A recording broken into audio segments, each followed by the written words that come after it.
One of the most important pieces in our golf swing is our takeaway, and I see it done wrong time and time again. I want to make sure that you are not getting yourself into a death move in your takeaway, and I want to teach you how to do it properly. Hi, my name is Max Kettler. I'm one of the high performance coaches here at Altus Performance, located in Dallas, Texas. And I'm in my SQAIRZ golf shoes today, and I'm excited to bring you this tip to help make that first move in your golf swing, your takeaway, elite, like your favorite PGA Tour professional. Okay, so let's take a moment to explain the wrong move or the death move that's leading you to hitting inconsistent or poor iron shots.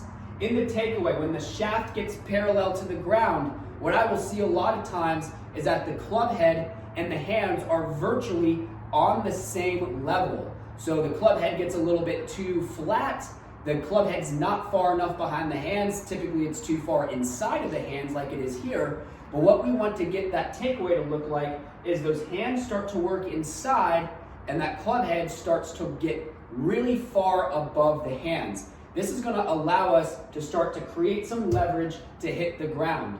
If my takeaway is really flat, so the hands and the club head here are on the same plane or on the same level, what you're typically going to see is getting very steep in the downswing as a response or as an effort to create some angle of attack or some leverage back into the ground.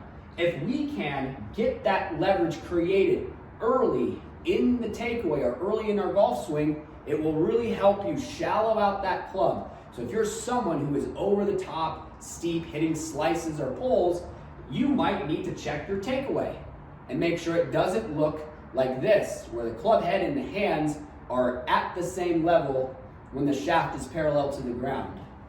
A great way to practice this would to start the swing with a lot of wrist set or a lot of wrist cock, where you see the club head and the hands in line and the club head above the hands here. Set, turn, hit.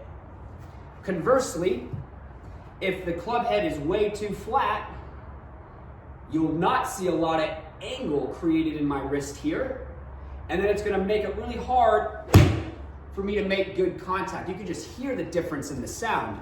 So again, you should practice these little set drills to make sure your takeaway is good. In a mirror, in the video camera like I'm doing here, you can see a lot of angle between my wrist and my club shaft here. Set, check, make sure it's good. Turn and swing, quality strike. I hope that you enjoyed this tip today and that this is easy to implement into your game. I would love to play a role in helping you further your golf game. And if you would like some lessons, feel free to reach out to me directly at Max Kettler Golf on Instagram, and I'll get right back to you. And make sure to pick yourself up a pair of SQAIRZ golf shoes. They are definitely a game changer.